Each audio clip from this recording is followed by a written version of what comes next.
Okay, hey everybody, welcome to another episode of On the Wrist from Off the Cuff. We have a quick little follow-up for you from the brand Mitch Mason. You guys might recall my original prototype preview of this particular model. This is the exact same prototype, and I actually recorded this not too long after recording that initial preview. What I did want to do, because of course, with the lockdown restrictions and whatnot and the pandemic that's currently going on, their Kickstarter date has been pushed out. So I did want to also film a secondary segment, one that I could release closer to the actual release, just so that we could just kind of retouch base again on such a cool and unique little option here, guys. So this is, of course, the Mitch Mason Chronicle, and they're a new Kickstarter brand, and by the time this preview is being published, it should be pretty close to the actual Kickstarter launch. So my whole goal was basically to just bring a little bit of light to this upcoming brand and hopefully help really get the word out about such a fun piece. Currently, the original video is being pretty well received, so I'm hoping that this little follow-up will kind of help people who are looking for a little bit more information and whatnot. So here I will be actually covering, I won't be talking too much about the prototype, although this is a prototype. I'll be more so doing a brief kind of summary based on the actual proposed production specs. So with all that said, let's go ahead and take a closer look. All right, so as you can see, this is quite lovely, and one of its, I'd say, one of the key selling points here is the color play, as well as the fit and finish. I mean, this thing is just beautifully done. The studio lights are going to make this strap appear a bit brighter and more lush, just because it's so well lit in here. And then, of course, as you get the color play on the dial, it's lighting it up as if you were outdoors. But as you can see, with a quick little change of angle, it's actually much darker reading. So that's one of the great things about these types of dials with this nice vertical brushing on it, is it really has a way of playing with the light in a different way than your typical sunburst finish. Now, this type of watch, I think, is a perfect example of an everyday watch. Some key common characteristics and design language when you're looking for an everyday watch, you're going to want something that's, of course, just a real versatile blend of sporty and dressy attributes. And I think this piece, especially on this really great leather strap, is really excellent for something that can be worn every day. It's very casual, but at the same time, I think, especially when you look at the details, like the case beveling, it's easily dressed up because it does have kind of, those really nice, high polish, very lustrous attributes on the case there that really, I think, really shine and add so much depth and dimension to a really, what's meant to be a very minimalist watch, considering that it's inspired by, field watches of the past. I think they do a really good job of adding a lot of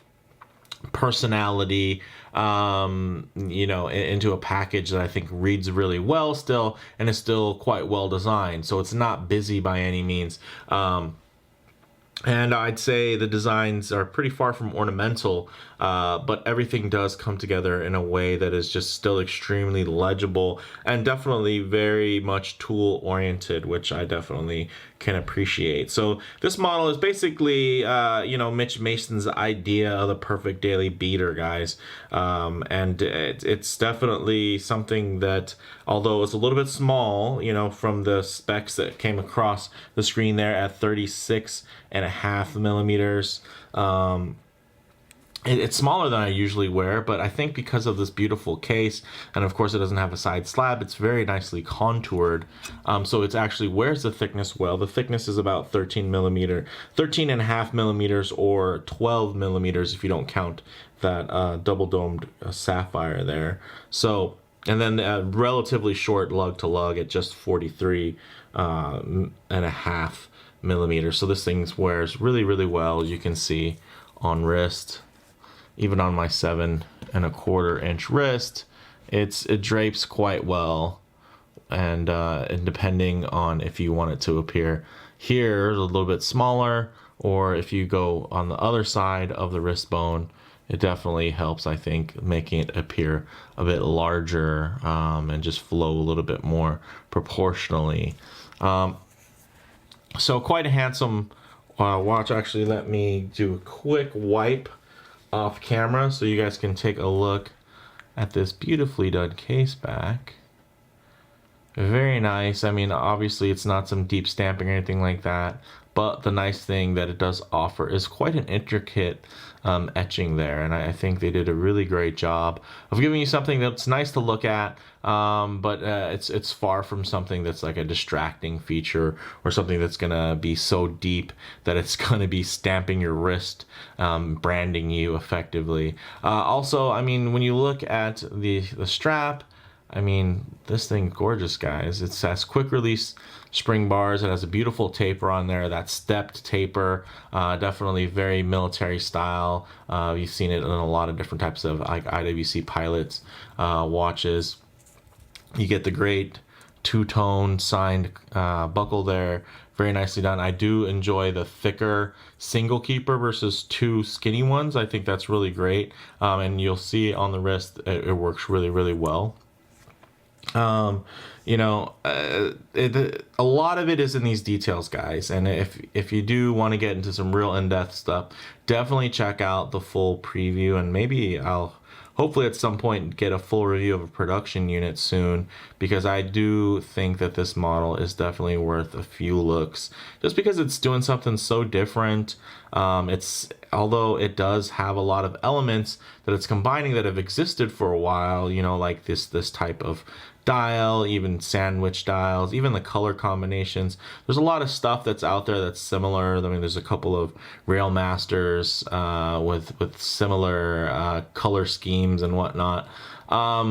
It just does it in a way, it combines a lot of different elements in a way that I think really play well, and I think it's really a great looking timepiece.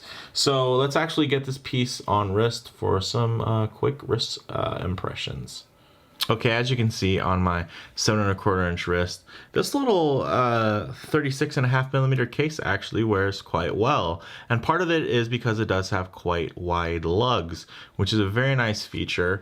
Even when I get up close, of course there's some lens distortion that really makes the watch look large. It's far from oversized. And I think that it's just, I'd say it's barely scraping by on my larger side of average wrist here at 7¼ inches from looking undersized. I think it looks still quite nice, quite proportional. Get a little bit more arm in there to give you guys kind of open up my hand, give an idea how it's going to wear. Yeah, I don't think this is going to be something for somebody that's like an 8-inch wrist, but I think, you know, 7.5-inch wrist, you should be fine. And then of course, below that, really good. This thing's going to work killer. It has a really short lug to lug, so it's fine that it has wider lugs. So even though it has big, broad shoulders, and because of the short, stout nature, it actually ends up wearing really, really nicely. You can see it does lay nice and flat on the wrist. Super comfortable. Nice, smooth tick there. You know, the production models are going to have the Miyota 9039, which is a no date movement. It'll have 8 ticks per second, nice and smooth, just like this, hacking hand windable, of course, and a really nice choice in movement. So definitely looking forward to the differences we see once this project hopefully gets off the ground, because they just have some really cool design elements that I can really appreciate as somebody, you know, who, especially at the price point, guys. On Kickstarter, this thing's gonna be $379, and then even at full retail, it's $499, so under 500 bucks. That's quite a deal. Would I like to see it on some type of straight end link Oyster bracelet through a little 3-link action, or even an engineer? Yeah, I think that would be really cool. But I think on also the color play though, and the well thought out cohesive design on the strap, I think really pay dividends and look really great. So let's actually go ahead and set up some low light lume transition there, and then also some closing. Okay, we'll go ahead and hit the lights here. As you can see, that lume is glowing just wonderfully. super bright and not overly done. I do enjoy the fact that they did some extra backing essentially at those, points of reference for the 12, 3, 6, and 9. But one thing I do also like to do in these low light transitions is actually give you kind of a better idea of how this watch is going to render in less than optimal lighting conditions, because the studio lights do a great job of accenting the lighting conditions you're going to have, out in direct sunlight out in the middle of a field. But you're likely going to spend more time, actually in and out of buildings, in and out of a vehicle, and various mixed lighting. And one of the nice things also is to actually take, man, that dial, wow, that is gorgeous. Take a look also at how legible this is in the transitional lighting, which I think the color play does a great job of.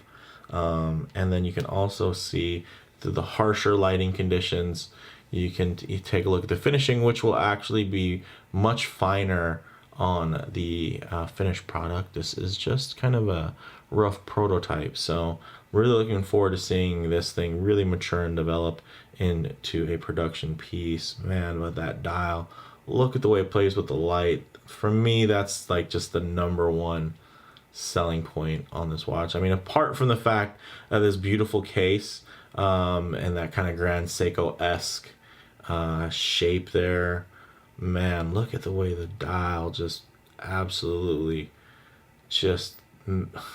it's putting on a light show, guys. That thing, it just does things. So really, really beautiful on so many levels. Quite handsome in lower light. But yeah, to kind of get into the closing thoughts, guys, on the wrist, of course, I think it wears a lot more similar to something like a 38, and a lot of that has to do with the case shape itself. So although it's a smaller diameter, because of those wide shouldered lugs, I think it actually wears nice on the wrist, even at my kind of larger side of average. But because of the really short lug to lug width, I think if you have a small wrist, you have a 6.5, 6.25, this is still going to wear you like a dream, which is, I think, awesome. So that's it's nice that it's not only versatile in its design and its aesthetic, it's actually super versatile in its wear. It's not going to look overly small on larger wrists, and it's not going to look huge on small wrists. So that's really a key feature that you don't necessarily see thought out and executed as well as it was here on this particular model. As far as model variants go, of course, there's the blue steel dial, there's jet black, desert sand, and field gray. The field gray actually looks really killer as well. Really, all the designs look great, but I think the blue and probably the gray are the big standouts. They're going to offer you something that's just very different than what else is out there. As far as comparable model goes, I would say there's not really too much on the market right now that's too comparable to this. But I think if you compare something like there's the new Seiko Alpinist, the 38s without the internal rotating bezels that are coming out soon. Maybe there'll be a little bit more information on them by the time this video drops. But as the time of recording it, there's not too much. Basically, they were leaked and then hidden again. But if you look in my community tab, you'll find some pictures of them before they were all deleted off of their catalog for 2020. I mean, at least thus far. They should be re-added at some point. They'll do new press kits and press releases. But I'd say they have a very similar design aesthetic in that vein, even in some of the color shift, the color play, and of course the sizing options. Really, bottom line, this thing is very impressive for its versatility, in that it's an everyday field watch that you can wear. But I think it's really aimed at those who have a real eye for quality, number one, especially in your field watches. Some people just want a field watch to be rough and tumble, and that's it. A G-Shock square is all they need. But for those of you that really have an eye for quality and execution, this is something that is very special that will appeal to you. And of course, it does have that really rockin' vintage aesthetic. So with all that said, let me know what you think in the comments below. If you liked the video, please do hit like, and if you're not subscribed for more content just like this. Thanks, guys.